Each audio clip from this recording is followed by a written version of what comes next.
ये विवाह आपकी विवशता है ना? मृत्यु हर विवशता को समाप्त कर देगी सती।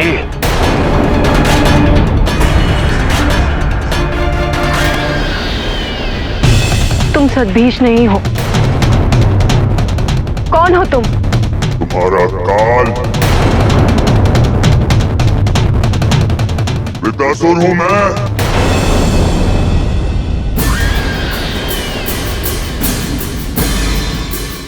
मृत्यु के लिए तैयार हो जाओ सती।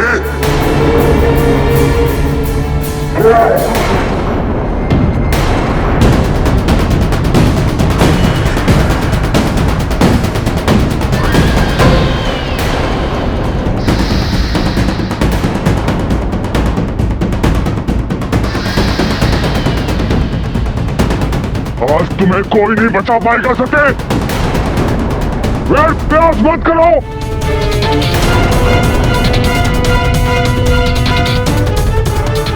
महर्षि दधीची, महर्षि दधीची,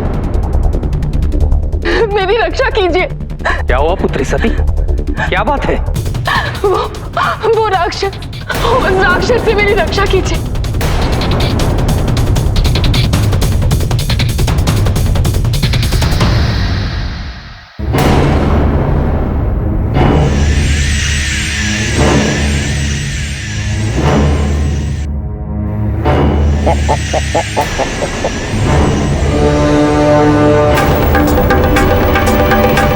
मैंने कहा था व्यर्थ प्रयास मत करो।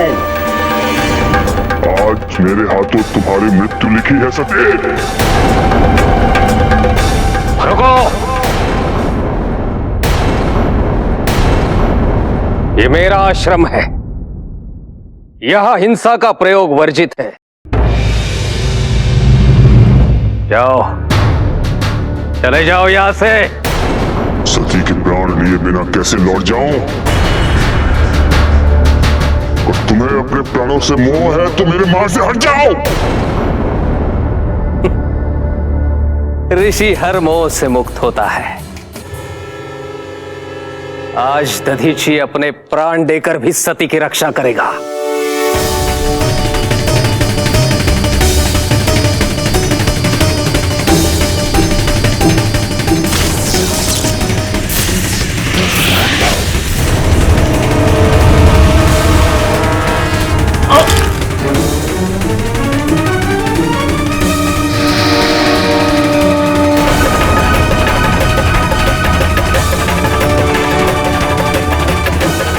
मेरे जीवित रहते तू सती को छू भी नहीं पाएगा दुष्ट।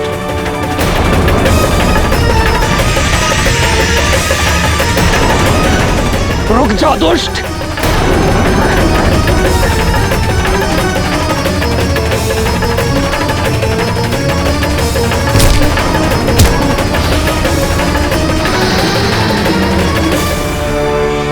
हट जा दुष्ट।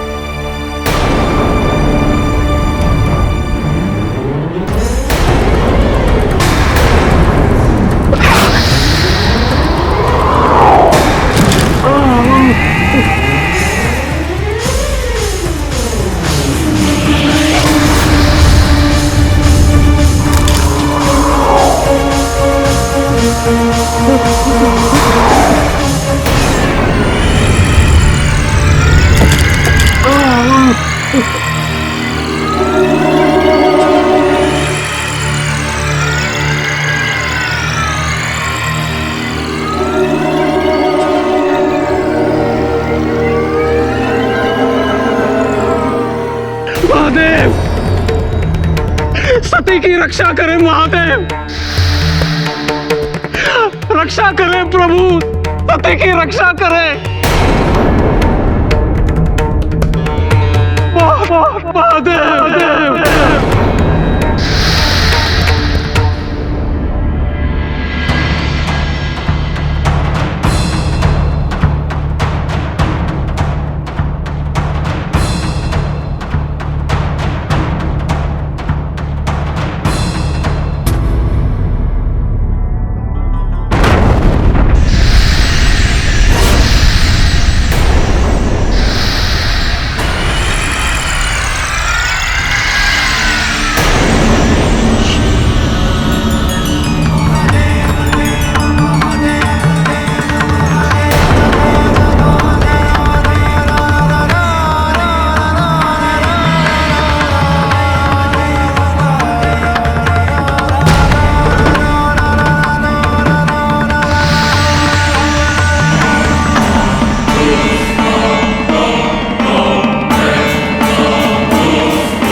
क्षमा कर दीजिए महादेव। मैं तो इतना निर्बल हो चुका हूं कि आपके सम्मान में खड़ा रहना तो दूर, दोनों हाथ जोड़कर आपको प्रणाम भी नहीं कर सकता।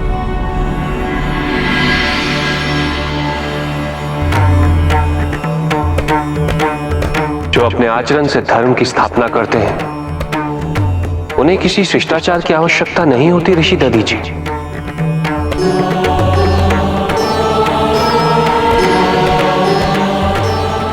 आप सती के प्राणों की रक्षा करने के लिए अपने प्राणों की बलि चढ़ाने को तैयार हो गए। असहनीय कष्ट सहते रहे परंतु अपने निश्चय से विचलित नहीं हुए। आपका यह कर्म कई तपस्याओं के फल के बराबर है। आपके इस कर्म से प्रसन्न होकर मैं आज आपको एक वरदान देता हूं। आज के पश्चात आपके शरीर की सारी हड्डियां वज्र की बन जाएंगी।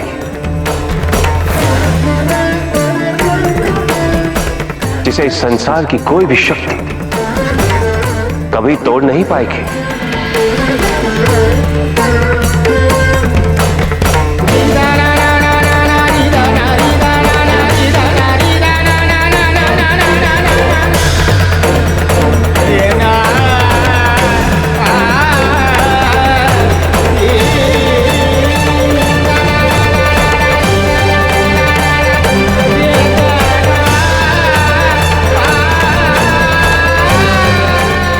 उठिए ऋषि दधीची। महादेव,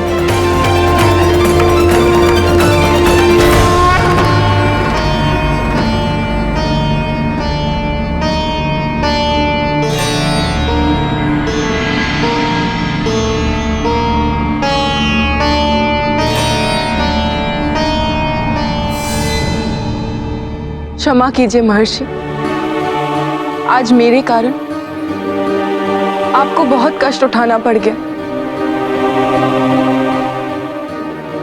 मुझे क्षमा कीजिए।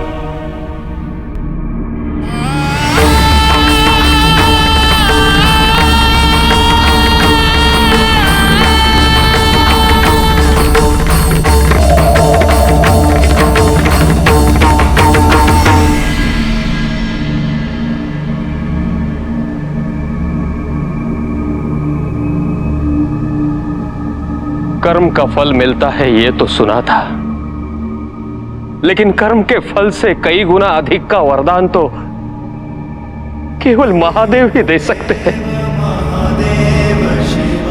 प्रभु, आज आपके और आदिशक्ति के एक साथ दर्शन हो गए। मैं धन्य हो गया प्रभु, मैं धन्य हो गया।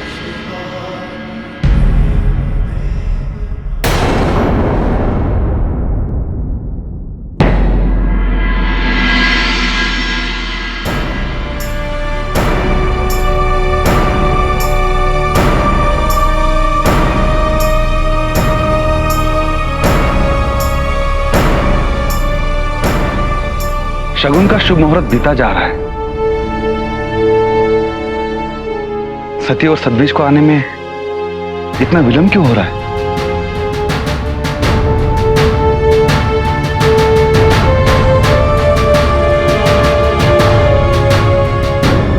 आ गई।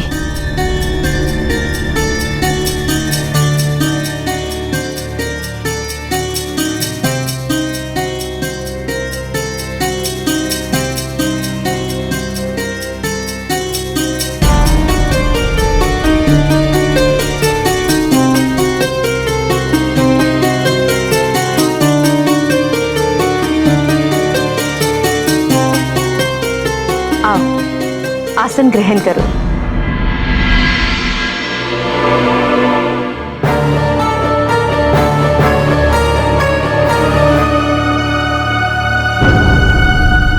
चंद्रदेव ने तो कहा था शिव जटा बनकर सती को वचन के बंधन से मुक्त कराने आए हैं, परंतु सती का तो शगुन भी होने वाला है।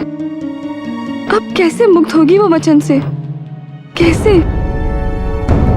वधू और वर एक दूसरे को पान सुपारी और नारियल अर्पण करेंगे। सर्वप्रथम वर शगुन अर्पित करेंगे।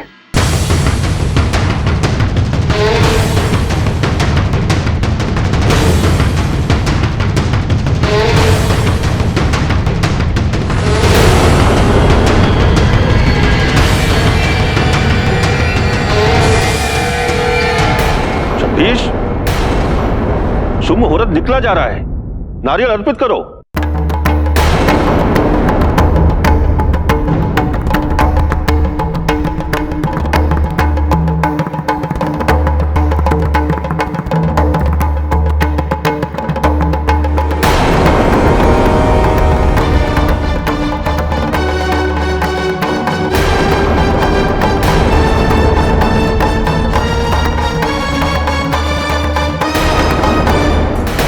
सती, हाथ आगे करो।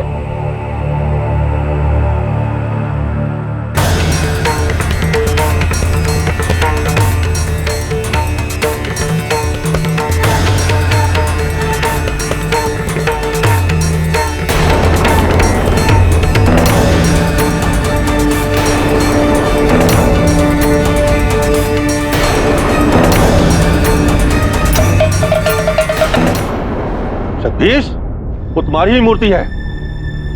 शुभ मुहूर्त निकला जा रहा है, नारियल अर्पित करो।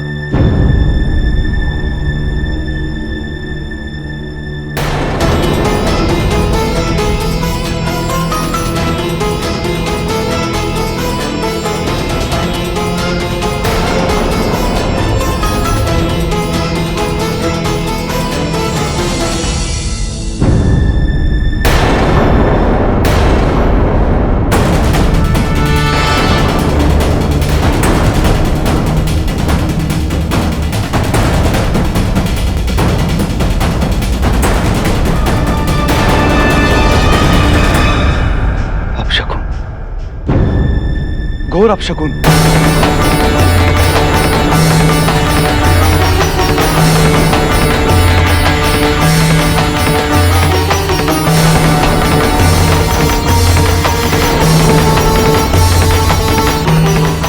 नहीं, वो जगदीश,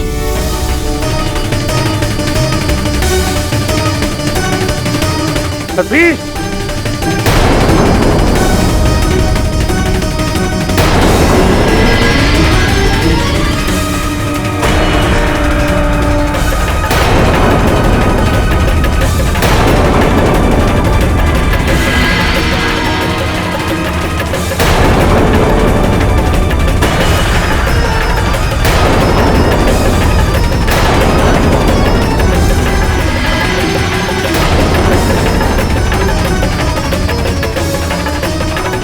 जगदीश, ये तुमने क्या किया?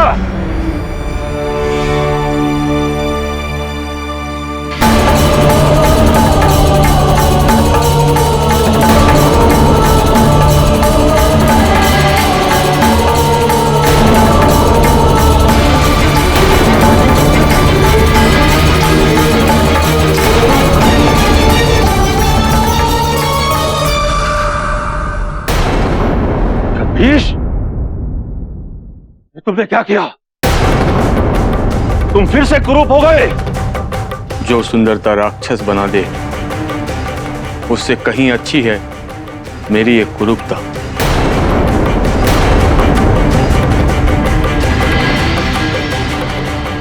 सुंदर बनते ही मैं राक्षस बन गया था पिताजी।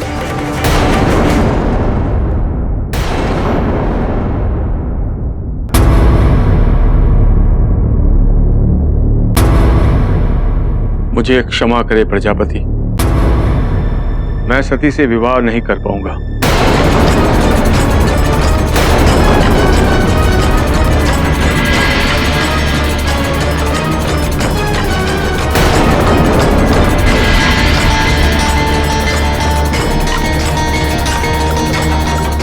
ये तुम क्या कह रहे हो सतवीश? मूर्ख, मैंने तुम्हें नया जीवन दिया और तुमने उसे ठुकरा दिया। सत्य है, कोई किसी का भाग्य नहीं बदल सकता।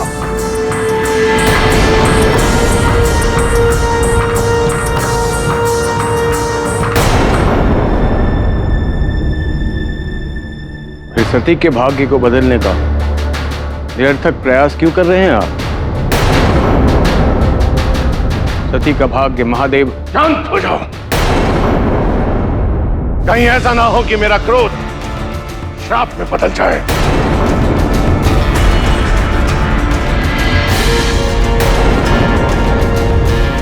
इसी पुत्र के भरोसे आप प्रजापति का पद पाना चाहते थे।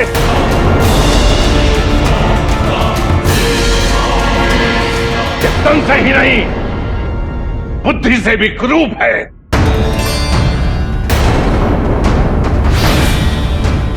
अभी भी अपने हाथ से कुछ नहीं गया है अंगिरा ऋषि। समझाइए आप अपने इस पुत्र को। मैं जटा को कहकर इसकी दोबारा मूर्ति बनवा सकता हूं।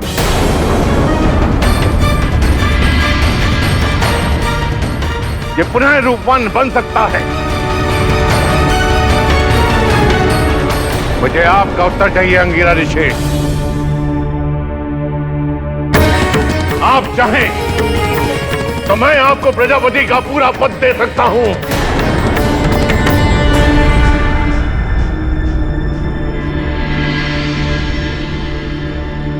आप किस प्रजापति के पद के मोह में पड़े हैं पिताजी? कौन सा अधिकार मिल जाएगा आपके सामने खड़े तो हैं प्रजापति दक्ष। प्रजापति होकर भी ये अपना अहंकार नहीं छोड़ पाए। समाज को विवाह के बंधन की पवित्रता की सीख देने वाले प्रजापति आज स्वयं अपने पुत्री के विवाह को व्यापार बना रहे हैं। प्रजापति होकर भी अपनी पुत्री को सुख नहीं दे सकते।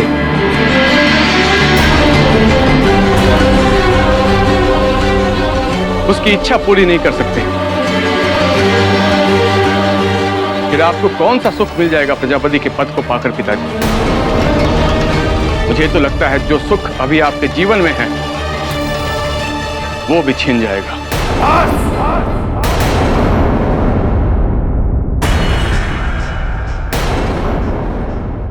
अब एक शब्द आगे मत बोलना।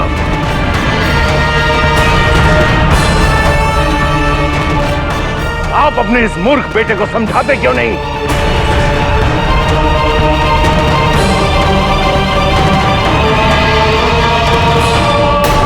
मूर्ख मेरा पुत्र नहीं, मैं हूं। जो आपके दिए हुए प्रलोभन में आ गया प्रजापति। कदाचित मैंने अपने पुत्र की बात पहले मान ली होती तो इस लालच के महापाप से बच जाता।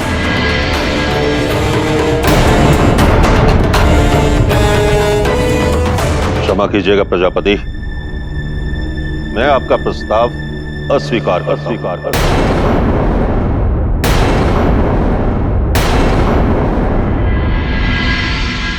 यदि आपको मेरा प्रस्ताव अस्वीकार है तो कोई बात नहीं। वर का अकाल नहीं पड़ गया है अंगिरा ऋषि। मैं सती का स्वयंवर रचाऊंगा।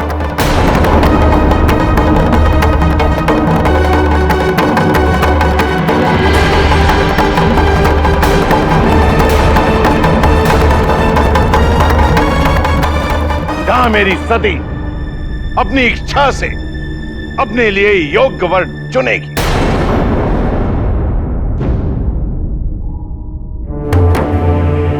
हाँ पुत्री, तुम्हें निराश होने की आवश्यकता नहीं है। मैं तुम्हें अपने वचन से मुक्त करता हूं।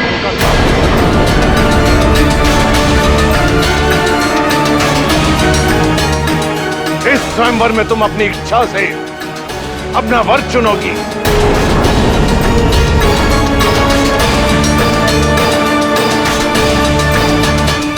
और ये स्वयंवर कल ही होगा अंगिरा ऋषि।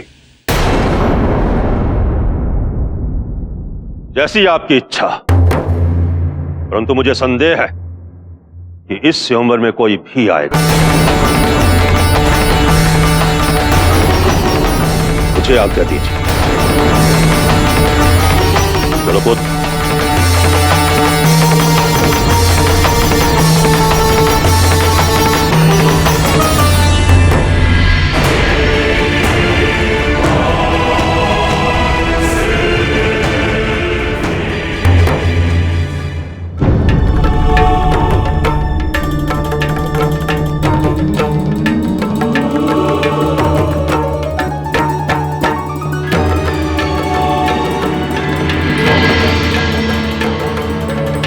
सती, तुम जानती थी वो शिव है, फिर भी मुझे नहीं बताया?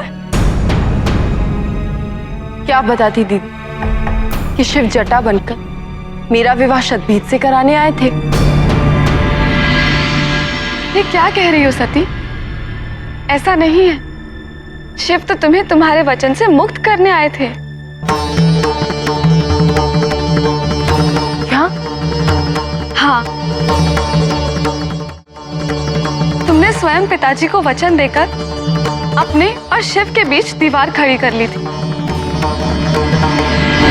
और उस वचन के रहते शिव चाहकर भी तुम्हें कैसे स्वीकार कर पाते? इसीलिए वो जटा बनकर आ गए, शतबीज को सुंदर बनाया, और उसे सुंदर बनाने के बाद ये आत्मज्ञान कराया कि तुम आदि शक्ति हो, केवल शिव के लिए बनी, और उसने विवाह अस्वीकार कर दिया। फिर पिताजी ने क्रोध में आकर तुम्हारे स्वयंवर की घोषणा कर दी, तुम्हें अपने वचन से मुक्त कर दिया सती। ये सब अपने आप नहीं हुआ, ये सब शिव ने किया है। शिव ने जटा बनकर अपने और तुम्हारे बीच के सभी अवरोधों को मिटा दिया। क्यों?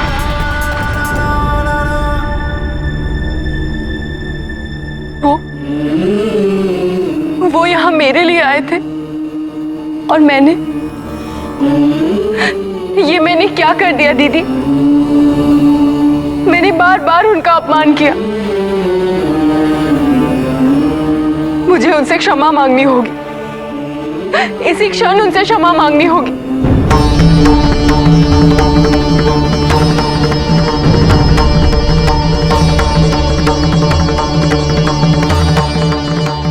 शिल्पकार, शिल्पकार,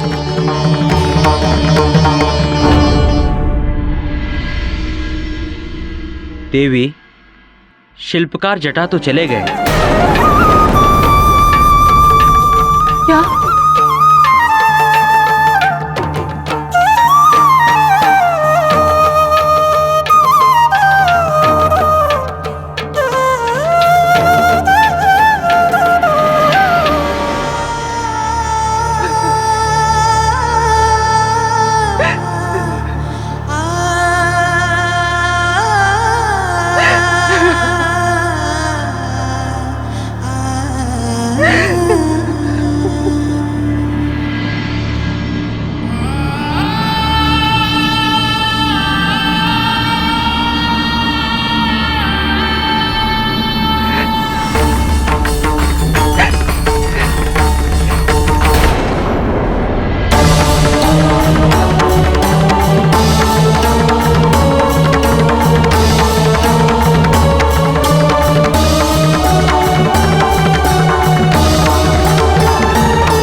आप यहाँ मेरे लिए आए थे,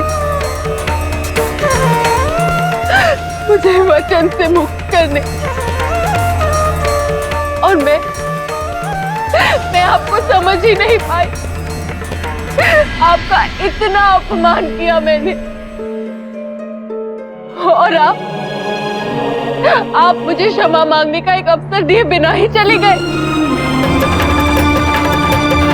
क्यों महादेव, हर बार मेरे साथ ये अन्याय क्यों? मेरे शिव हमेशा मेरे लिए पत्थर क्यों बन जाते हैं? क्यों शिव, क्यों ऐसा मेरे साथ क्यों किया शिव? क्यों शिव, क्यों? ये हम क्या कर रहे हैं प्रभु? आपने मनुष्य रूप धारण किया माता सती की रक्षा हेतु, किंतु स्वयं अपमानित हो गए। यहाँ तक कि आपने अपने ही हाथों अपनी वो मूर्ति निर्मित की जो उस भवन में आपके अपमान का प्रतीक बनकर खड़ी हुई है। किस लिए प्रभु? आप तो माता के बिना ही वापस लौट रहे हैं ना।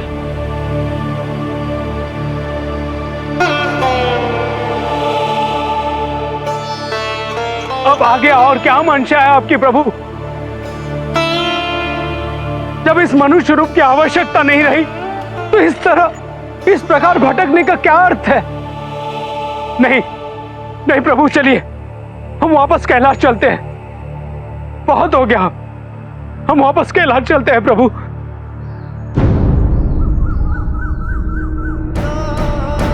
अभी मनुष्य रूपी कार्य समाप्त कहाँ हुआ है सेवक? इस रूप की आवश्यकता तुम्हारे और मेरे लिए भले ही ना रही हो, किंतु इस रूप का त्याग करने से पहले हमें किसी और से भी तो विदा लेनी है। विदा? इसे?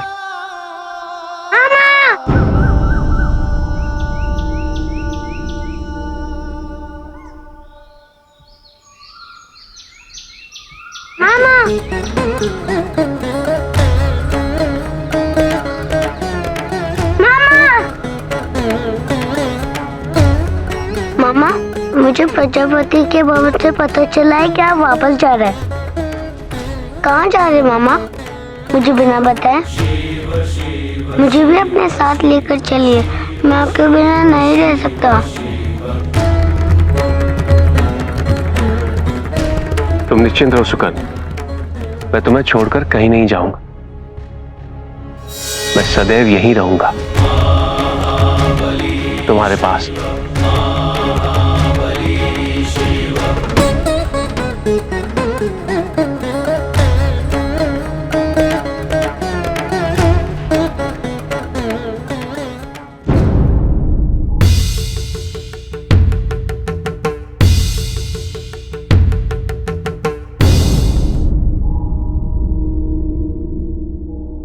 तुम यहाँ क्या कर रही हो सती?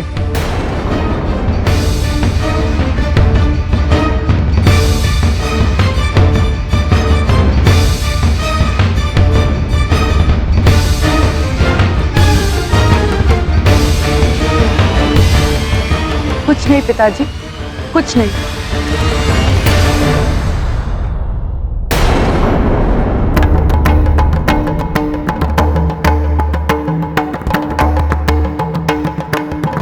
जटा ने शिव की मूर्ति बनाई, सुंदर है, अति सुंदर है ना?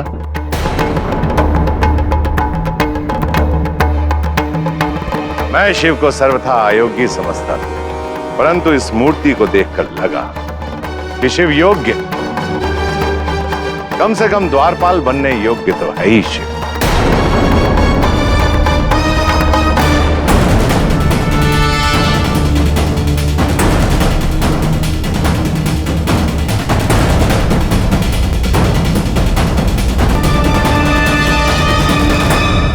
परंतु दासियों ने बताया कि जटा बिना मिले ही चला गया,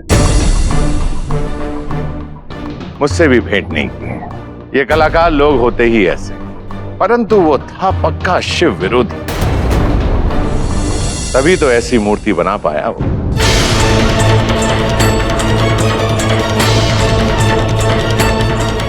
क्या हुआ सती? कहीं ऐसा तो नहीं कि सतभीष के साथ विवाह ना होने के कारण तुम निराश हो गई? तुम्हें निराश होने की कोई आवश्यकता नहीं है। कल तुम्हारा स्वयंवर होने वाला है, शीघ्र ही तुम्हारा घर बसेगा। अपने पिता पर भरोसा रखना।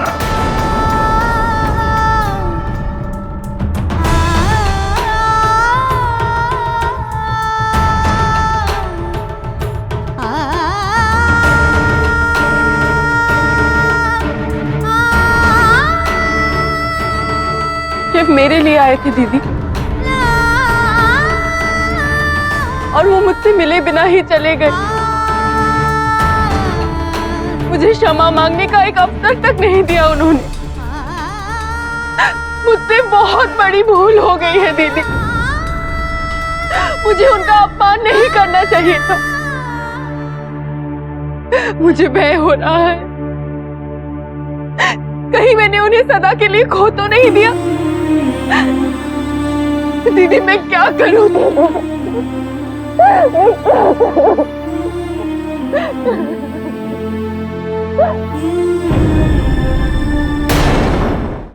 सुकन, तुम्हारा मामा एक शिल्पकार है और मूर्तियां बनाना मेरा धर्म है, और अपने धर्म के पालन करने हेतु मुझे और आगे जाना है। जाने से पहले मैं तुम्हें वचन देता हूं, मैं चाहे जहां कहीं भी रहूं, तुम सदैव मेरे पास, मेरे हृदय में रहोगे, और उसी प्रकार मैं तुम्हारे हृदय में। और जब कोई हृदय में वास करने लगे तो फिर वो दूर कहां हुआ, वो तो यही हुआ ना, हमारे पास। किंतु आप मुझे अपने साथ क्यों नहीं ले जाना चाहते? क्या आप मुझसे प्रेम नहीं करते हैं?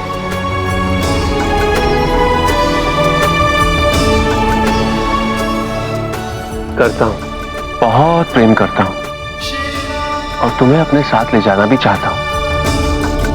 किंतु तुम्हारी मां की इच्छा के विरुद्ध यदि मैं तुम्हें अपने साथ ले चलूं तो उन्हें दुख नहीं होगा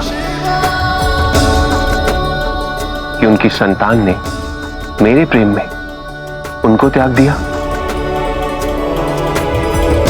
उन्हें दुख नहीं होगा कि मैंने तुम्हें तुम्हारा दायित्व याद नहीं दिलाया?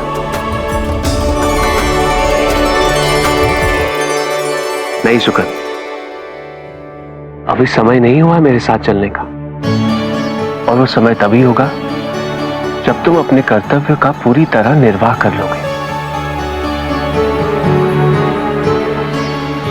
प्रभु, मुझे ज्ञात हो गया कि आप ये इस बालक को नहीं, मेरी बालक बुद्धि को समझा रहे हैं।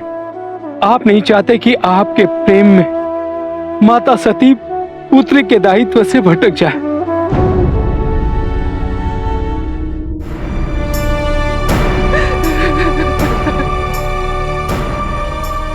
आपसे प्रेम करने का बड़ा अहंकार था मुझे। बहुत महान समझती थी मैं अपनी भावनाओं को, और मैं ही आपका उद्देश्य नहीं समझ पाई। आप मेरी सहायता करते रहे और मैं आपको अपमानित करती रही। आपने ठीक कहा था महादेव, मैं आपके योग्य ही नहीं, योग्य ही नहीं। नहीं सती, ये समय अपराध बोध में रोने का नहीं है। जाओ जाके जटा को ढूंढो, उनसे क्षमा मांग लो सती। मैं उन्हें सदा के लिए खो चुकी हूँ दीदी, और ढूंढूं भी तो कहाँ ढूंढूं? मनुष्य रूप धारण कर वो तुम्हें वचन मुक्त करने में सहायता कर रहे थे, उसी तरह औरों का भी कल्याण कर रहे होंगे। संभव है कि ढूंढने से वो पुनः मिल जाएंगे, केवल सही दिशा में ढूंढना होगा। सोचो सोचो कहाँ गए होंगे?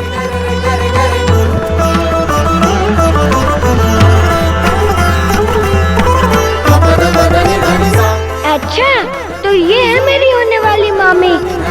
पता है, आज मामा वर्षों बाद हमारे घर आए, परंतु भोजन किए बिना ही चले गए, केवल आपसे मिलने के लिए।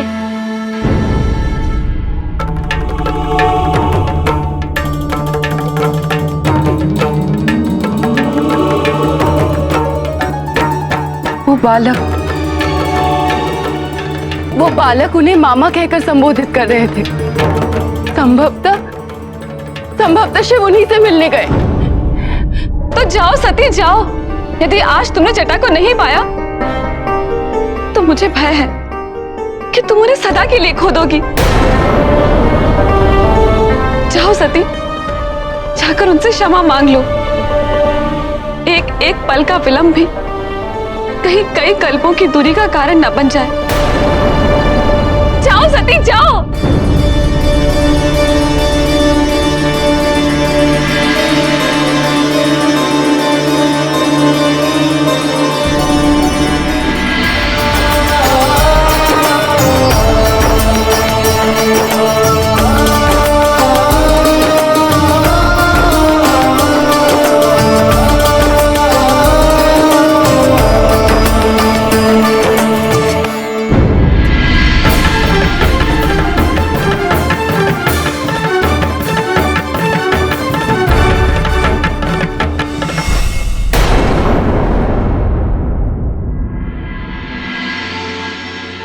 तुम्हारा कर्तव्य है अपनी मां के साथ रहकर उनकी सेवा करना। यदि तुम मेरे साथ चले गए तो उनका ध्यान कौन रखेगा?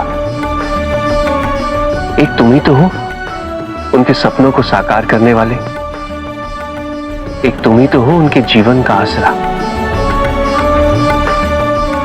हो ना सुकर? मुझे वचन दो सुकर, तुम सदैव अपनी मां की सेवा करोगे। मैं आपको वचन देता हूँ मामा कि मैं अपनी माँ की सेवा करूंगा।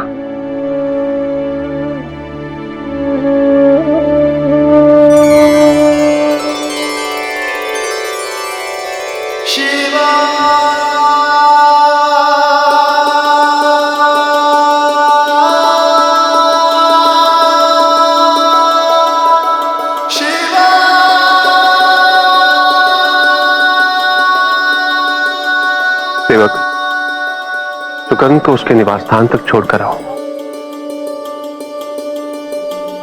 और सुकर्ण,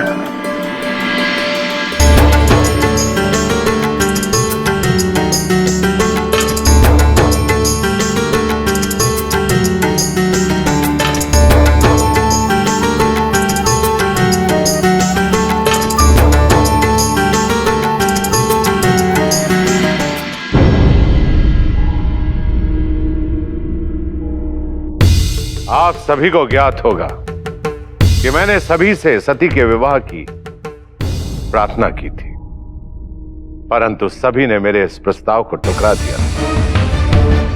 इसलिए मैं प्रजापति के अधिकारों का उपयोग करते हुए इस संसार के सभी योग्य युवकों को यह आदेश देता हूं कि वो सती के स्वयंवर में भाग लेंगे, और जो भी मेरे आदेश की अवहेलना करेगा या मेरे आदेश का उल्लंघन करेगा,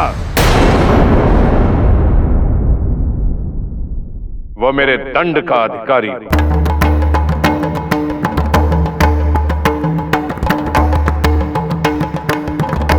आपके विचारों की इस अराजकता से कहीं अच्छी उस वन की अराजकता है जहां कम से कम शिष्टाचार, आचरण और नियम का स्वांग तो नहीं रचाया जाता, जहां सभ्य होने का ढोंग तो नहीं किया जाता। अत्रि! सत्य सुनने में बहुत कठोर लगता है ना प्रजापति, किंतु किसी को भी इच्छा विरुद्ध विवाह के लिए विवश करना अन्याय है। समझ सकता हूं मैं शिव के प्रति आपका प्रेम और मेरे लिए आपका विरोध, समझ सकता हूं, क्योंकि मैंने ही आपके पुत्र चंद्रमा को क्षय होने का श्राप दिया था।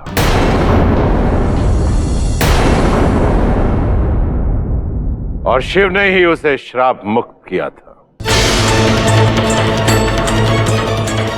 यहां हम व्यक्तिगत ना हो तो अच्छा होगा। किंतु प्रजापति, मैं भी ऋषि अत्रि की बात से सहमत हूं। जी प्रजापति, मैं भी आपके इस निर्णय से सहमत नहीं हूं। विवाह के लिए दोनों पक्षों की स्वीकृति अनिवार्य है। कश्यप, आपके विरोध के स्वर ऊंचे होने से पहले ये मत भूलिएगा कि इस ब्रह्मांड में जो आपको मान है असम्मान है वो मेरे जमाता होने के कारण। मेरी कृपा दृष्टि और मेरे समर्थन के बिना आपका अस्तित्व कुछ भी नहीं।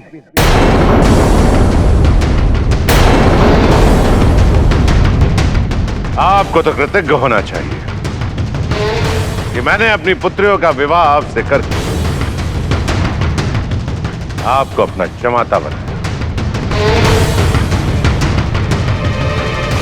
इस नाते मेरा समर्थन करना आपका दायित्व है। पिताजी। क्या थी?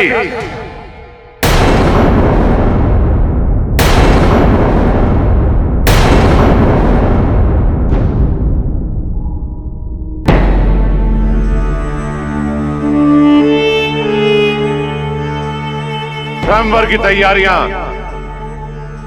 आरंभ की जाएं।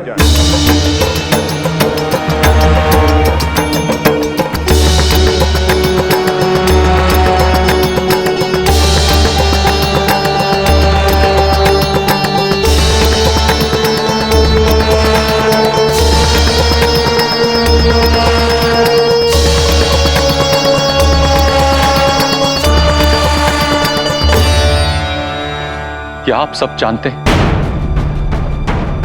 सती का वचन तोड़वाने के लिए महादेव स्वयं जटा का रूप धारण करके प्रजापति के निवास तक आ गए। कितना अपमान सहा उन्होंने, और तो और उस अपमानित मुद्रा में अपनी प्रतिमा तक गड़ डाली। और एक है प्रजापति जिन्हें ना अपना घमंड दिखता है और ना ही महादेव की महानता।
उद्देश्य को समझ ही नहीं पाई।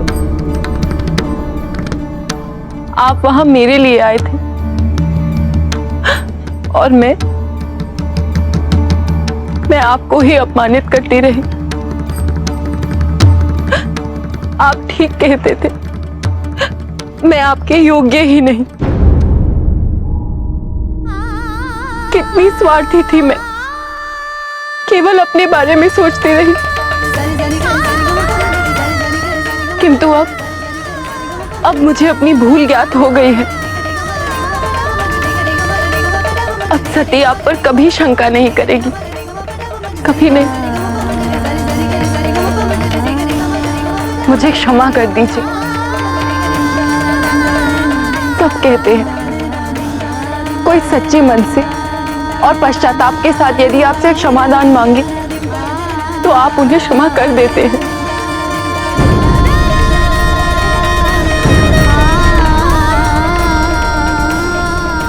आपने क्षमा कर दिया मुझे। क्षमा किस लिए सती? तुमसे कोई भूल नहीं हुई है। तो मुझे यहाँ से कहीं बहुत दूर लेकर चलिए, कैलाश पर। मैं आपको वचन देती हूँ, आप मुझे जैसे भी रखेंगे मैं सुखी रहूंगी। मैं आपसे कभी भी कुछ नहीं मांगूंगी, केवल मुझे अपने साथ ले चलिए।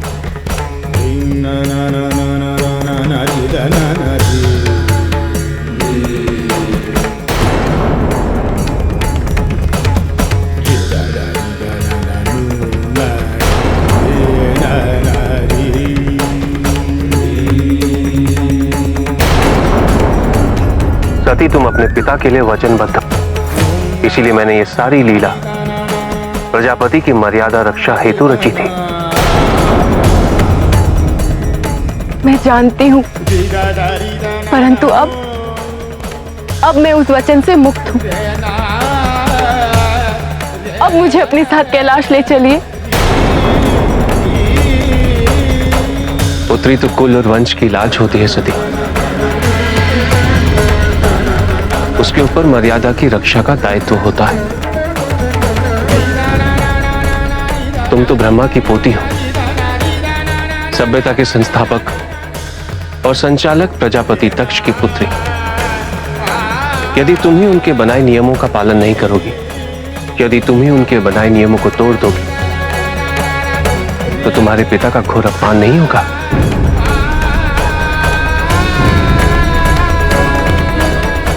ये निर्णय मैं तुम पर छोड़ता हूं सती।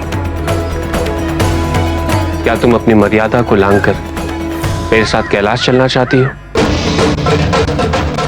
या अपने कुल की मर्यादा को एवं अपने माता पिता के आशीर्वाद को प्राप्त करना चाहती हो?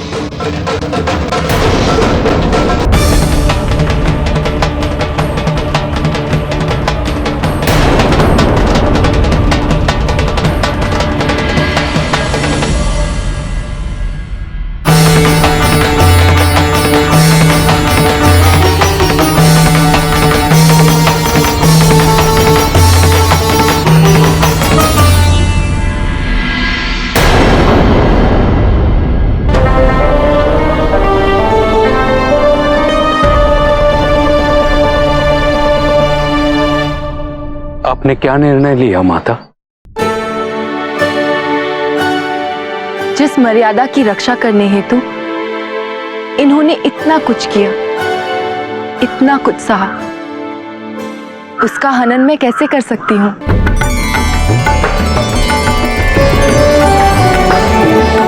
मैं मर्यादा की रक्षा करूंगी, अपने कुल की लाज रखूंगी मैं।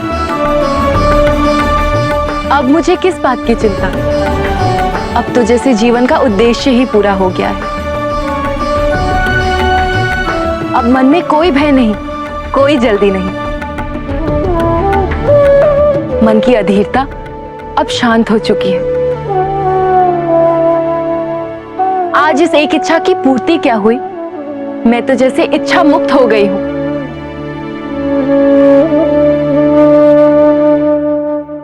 आज तो केवल आशाओं का उजाला है, अंधेरे का कहीं चिन्ह भी नहीं।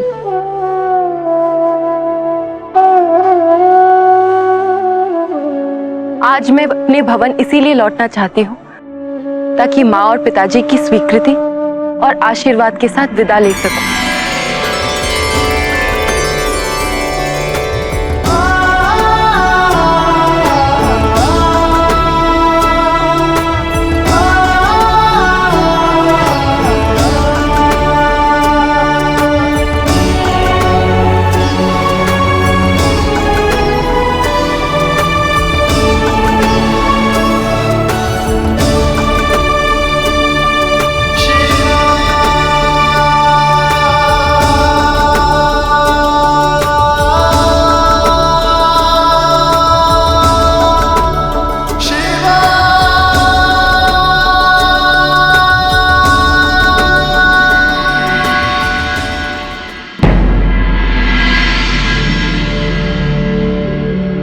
पिताजी ऐसा कैसे कर सकते हैं?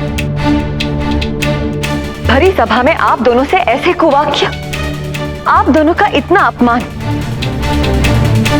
ये पिताजी ने उचित नहीं किया। यदि उन्हें कोई आपत्ति थी तो विनम्रता से भी तो कह सकते थे या अपनी अप्रसन्नता व्यक्त करने के लिए आप दोनों को एकांत में बुला लेना चाहिए था। जब पिताजी को सब इतना मान सम्मान देते हैं तो क्या उन्हें दूसरों के मान सम्मान का ध्यान नहीं रखना चाहिए? क्या दूसरों के विचारों का आदर नहीं करना चाहिए?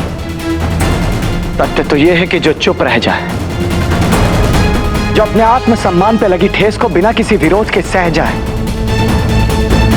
प्रजापति दक्ष केवल उसी को सम्मान देते हैं। वे भली भांति जानते थे कि हम उनकी बातों का विरोध नहीं करेंगे, इसीलिए उन्होंने हमें अपना जामाता चुना। और कदाचित महादेव को वो इसलिए स्वीकार नहीं कर पा रहे हैं क्योंकि महादेव को उनकी ये मनमानी, उनकी यह अराजकता कभी स्वीकार्य नहीं होगी। आप दोनों को इस संदर्भ में पिताजी से बात करनी चाहिए। नहीं अदिति, सती की समस्या अब तक टली नहीं है। ऐसे में हमारा प्रजापति से इस संदर्भ में बात करना ना तो उचित होगा और ना ही अनिवार्य। प्रजापति दक्ष हमारे पिता समान हैं। यदि आक्रोशवश उन्होंने हमसे कुछ कह भी दिया तो उनके प्रति अपने मन में अपमान की भावना लाना उचित नहीं है। किंतु स्वामी, आत्मसम्मान को ठेस पहुंचे तब भी नहीं। वो हमारे पिता हैं और आप हमारे स्वामी। पिताजी को भरी सभा में सबके सामने आपसे ऐसे अनुचित शब्द नहीं कहने चाहिए थे। ख्याति, सप्तऋषि मंडल पहले ही अपना विरोध दर्शाने के लिए यहाँ पहुंच चुके हैं। इस योग में सर्वप्रथम हमें अपना कर्तव्य का पालन करते हुए सप्तऋषि मंडल को शांत करके उन्हें वापस भेजना होगा। इस समय इससे अधिक महत्वपूर्ण कुछ भी नहीं। आइए महर्षि कश्यप।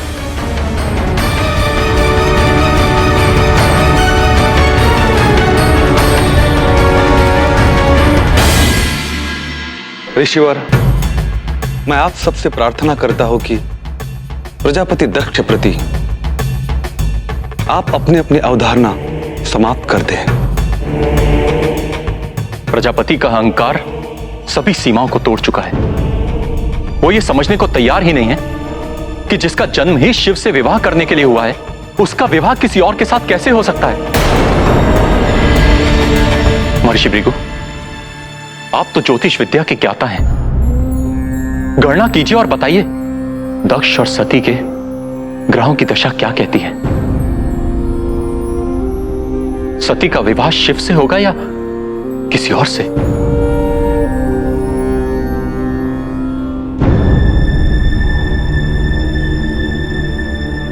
मेरे ज्योतिष ज्ञान से तो यह निष्कर्ष निकलता है कि सती का विवाह शिव के सिवा और किसी से होना संभव ही नहीं।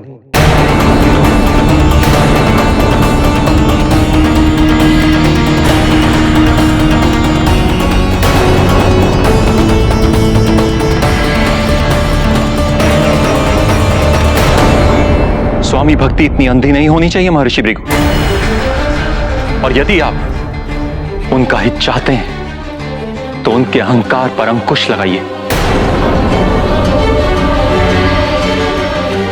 और यदि ऐसा नहीं हुआ तो वो दिन दूर नहीं जब प्रजापति स्वयं अपना पतन और अपना विनाश कर बैठेंगे।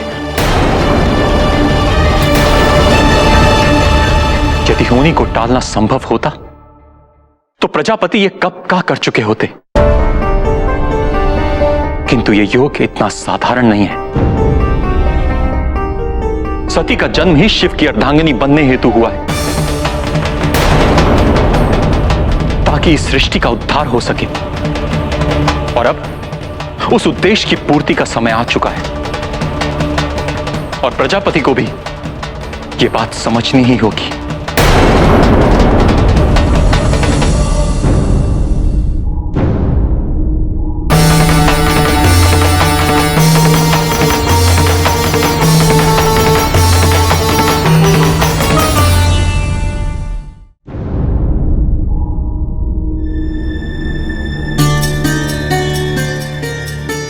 सती, क्या हुआ? तुम मिली शिव से? नहीं दीदी, मुझे तो मेरे भगवान मिल गए। आज मुझे इस बात की अनुभूति हो गई कि कमी शिव में नहीं, कमी तो मेरी सोच में थी। मैं इतनी असुरक्षित थी कि उनके प्रेम को पहचान ही नहीं पाई, समझ ही नहीं सकी। आज तक उन्होंने हर कार्य केवल मेरे हित के लिए किया और मैं उन्हें अपमानित करती रही। क्यों इतनी आवेग में थी? पहले क्यों नहीं समझ सकी कि सच्चा प्रेम तो केवल धैर्य से ही प्राप्त हो सकता है। मैं स्वार्थी दाक्षायणी केवल अपने बारे में सोचती रही, कभी ये नहीं सोचा कि उन पर क्या बीतेगी। परंतु आज उनसे मिलने के पश्चात मुझे यह विश्वास हो गया है कि वो मुझे लेने अवश्य आएंगे। आज कोई चिंता नहीं, मन में कोई द्वंद्व नहीं, कोई शंका नहीं, कोई भय नहीं, क्योंकि आज उनके साथ मुझे अपना भविष्य स्पष्ट दिख रहा है। सच सती? हाँ दीदी, हाँ। आपको विश्वास नहीं हो रहा है ना? मुझे भी नहीं हो रहा। जानती है, आज मुझे ऐसा लग रहा है जैसे मेरे जीवन में कभी कोई दुख था ही नहीं। बस अब माँ और पिताजी की अनुमति लेनी होगी, पर उसके लिए मुझे पूरे परिवार का साथ चाहिए। हम तुम्हारे और शिव के साथ हैं सती।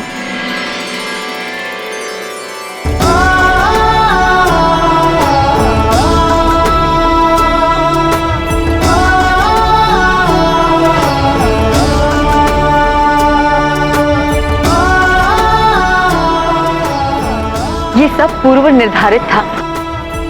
महर्षि भृगु की गणना कहती है कि सती और शिव का विवाह निश्चित है, इसे कोई नहीं टाल सकता।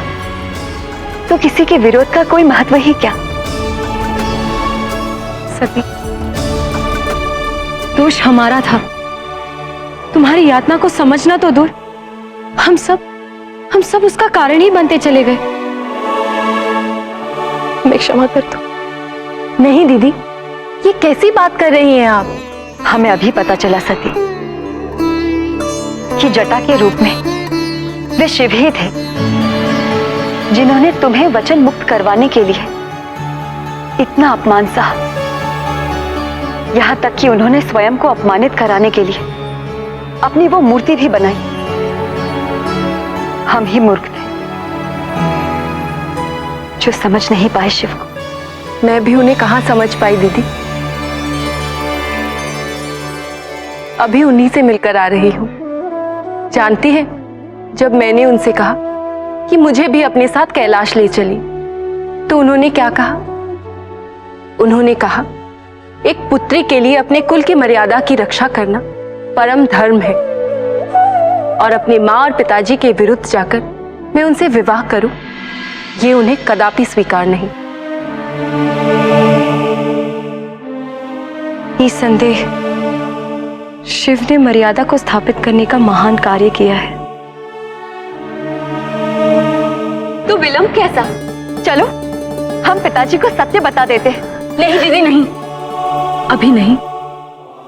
पहले मुझे माँ से बात करनी होगी, उन्हें सत्य से अवगत कराना होगा। यदि माँ मान गई तो कदाचित पिताजी भी मान जाएंगे।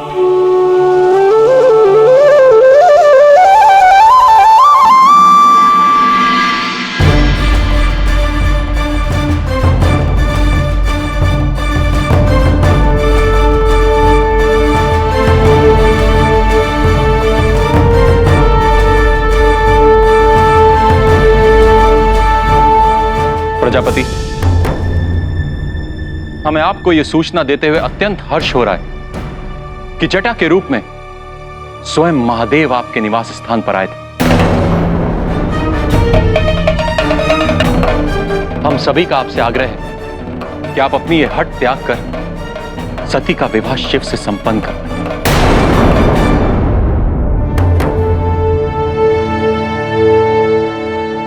प्रजापति, ऋषि अत्रि ने जो कहा वो सत्य है। कदापि नहीं।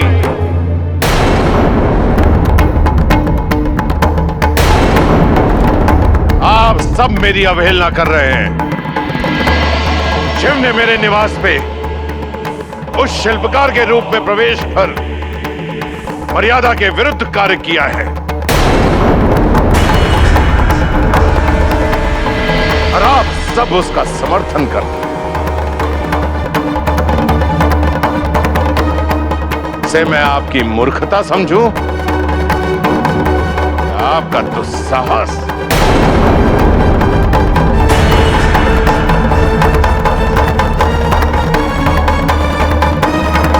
सती,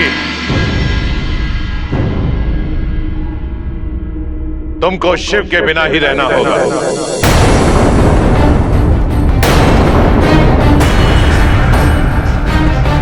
तुम्हारे भाग्य की कसौटी स्वयंवर है।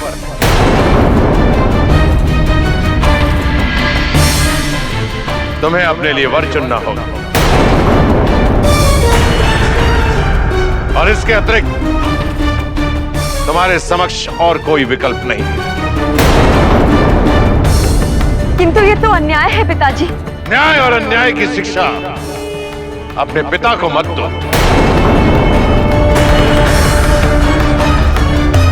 तुम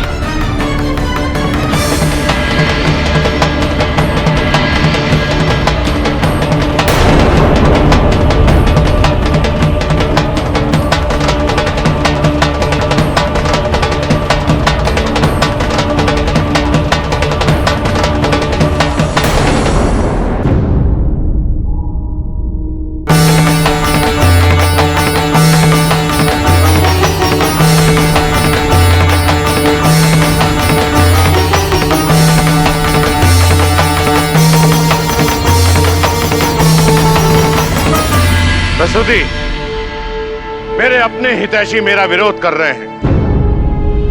समझाइए अपनी पुत्रियों को और अपने जमाताओं को सती का विवाह शिव के साथ कदापि संभव नहीं है।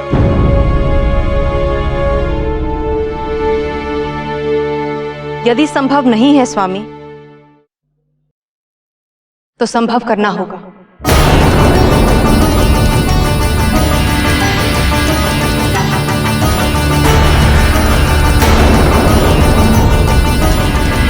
क्योंकि सती ही शिव की अर्धांगिनी होगी।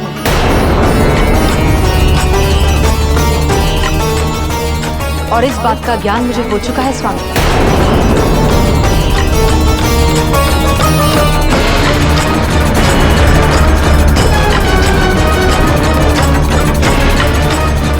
शिव से अच्छा वर सती को प्राप्त नहीं होगा स्वामी।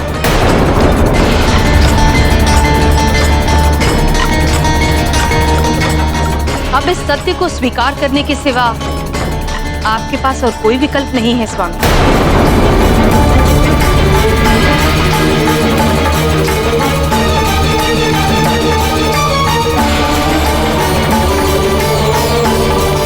स्वयंभू मनु की पुत्री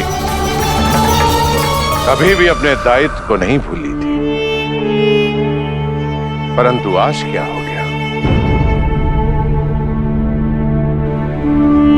आज वो अपने कर्तव्य को कैसे भूल गई? मेरा कर्तव्य क्या है इसका ज्ञान तो मुझे आज हुआ स्वामी। अपने दायित्व से अब तक चूकती रही, किंतु अब और नहीं, क्योंकि इस सत्य की अनुभूति मुझे हो चुकी है। पुत्री का विवाह और उसके सुखी जीवन की कामना तो हर माता पिता करते हैं। क्या आप नहीं चाहते कि आपकी सती सुखी हो? स्वामी, सती शिव के बिना अधूरी है। शिव की पूर्ति उसके जीवन में कोई नहीं कर सकता स्वामी।